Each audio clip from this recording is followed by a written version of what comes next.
Good evening. This is Thomas Simpson with AfroSolo TV again here. Thank you very, very much for joining us.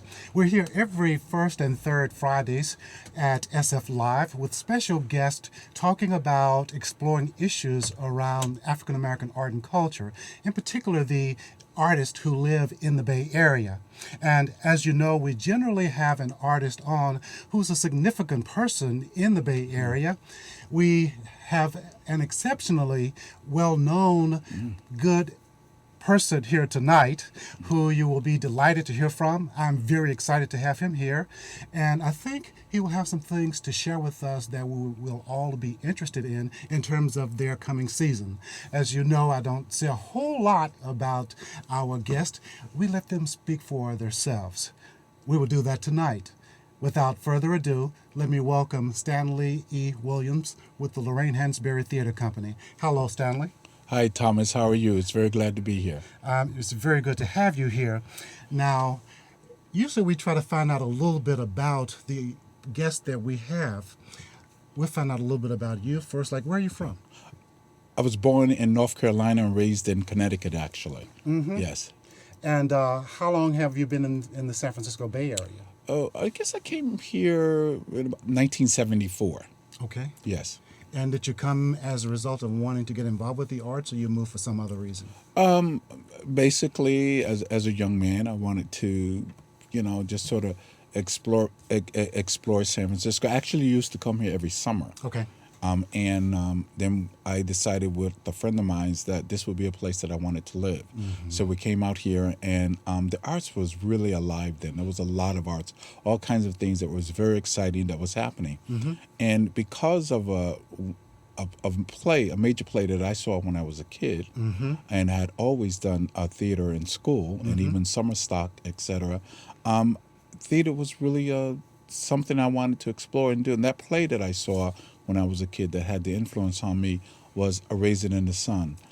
And of course, that play really changed the course, I think, of American theater. Mm-hmm. It went on to change images and how people view blacks in theater, television, and film. And as you know, Sidney Poitier went on to become a major star as a result of that. Sure. So it was quite exciting. And San Francisco at the time, Thomas, was really, really an exciting place. And it was a place that really nourished artists. I mean, really, really nourished artists. Maya Angelou was around here, Whoopi Goldberg, Danny Glover. I mean, it was really very, very exciting. It has changed today, though. Great. Now, that was good to hear you're speaking about what has happened in terms of the art and what it was like when you first came here. But I want to take you back to your childhood. Okay. Do you remember the first time you were on stage? Oh, my God. I guess the only thing I really remember is I was in high school. I know that I was in high school, and I had a very innovative drama teacher. He was a very interesting man, and he always insisted that I was in all of the plays, and he always gave me lead roles, and often I would be the only black person, and, like we did Arthur Miller and things like that. So he was very innovative. I have to really, to his credit, I only now understand what it was that he was trying to do. So he was a very interesting drama teacher, yes. Do you remember his name? No, I don't. I'm sorry. Do you know if he's still alive? No, I don't actually. Actually, that would be very interesting to find out if he is. He used to. I mean, you're a kid, so you really didn't quite understand what was going on. But I think he always had a battle with the school system itself, probably centered around his sexuality. And so he figured, okay, y'all gonna treat me like this. Let me throw something at y'all. Throw a curve. Right, so I would be the lead in one of Arthur Miller's plays opposite a white Jewish girl, so, and he didn't care. He didn't care, so it was really wonderful. But the nice thing about that is he was really nurturing something in you. Yes, that yeah, maybe absolutely you he didn't was. know at the time. Right, that I didn't know at the time and I didn't see at the time. And, and sometimes I say to myself, did he do a good thing for me or a bad thing? Yes. No, but ultimately it was definitely a good thing. I understand. Yes. Sometimes with my running AfroSolo, of course, I thoroughly enjoy it. Right. And it's really exciting. But sometimes it feels like, maybe like a gorilla on my back sometimes. Well, Thomas, I think part of the reason for that has to do with the state of the arts in California. For example, there essentially is not in the California Arts Council. Sure. The NEA is what it is today, which is very little. There's very little funding in the city, and thank God for grants for the arts. But a lot of it has to do for that. You know, a city has to decide and make a decision about the importance of artists and how important they actually are for the community. Because if you don't, what happens is the city will become overdeveloped and all of that edgy, all of the arts will be pushed out. And we're seeing that today. We're beginning to see that in San Francisco, and it's actually really sad. So it's not that you're not doing a good job. Oh, sure. It's that is, you know, what is happening is there isn't any nourishment and any encouragement and any finance for what it is that you're doing. People always want to say, get a real job. Well, I have a real job. I'm the artistic director of Lorraine Hansberry Theatre. That is a real job, and there's not many people who have and could develop those skills. It is a full-time job also. Oh, more than that. More than a full-time Yes. job. Okay, good. You were talking a few minutes ago about Lorraine Hansberry's play, A Raisin in the Sun. Yes. And you mentioned some people like Sidney Poitier who sort of got his start to some extent. Yeah, well, you know, Raising in the Sun was I think was important. You know, you have to, if you look at blacks on stage prior to that, and you look at blacks on film or on television prior to that, you're still, you know, you're dealing with, you know, remember, Julia Garden did blackface. Sure. You know, And it wasn't that long ago. and absolutely, that's the point that I'm making. And Lorraine Hansberry really crafted a beautiful piece of work. I mean, it really did. And I think it caused a major change in the way in which black people was perceived. And it really did that, starting with the stage. From there, I think it went to television and, of course, film. I mean, Norman Lear, I don't think would have been allowed to do and get away with the kinds of things he was trying to get away with.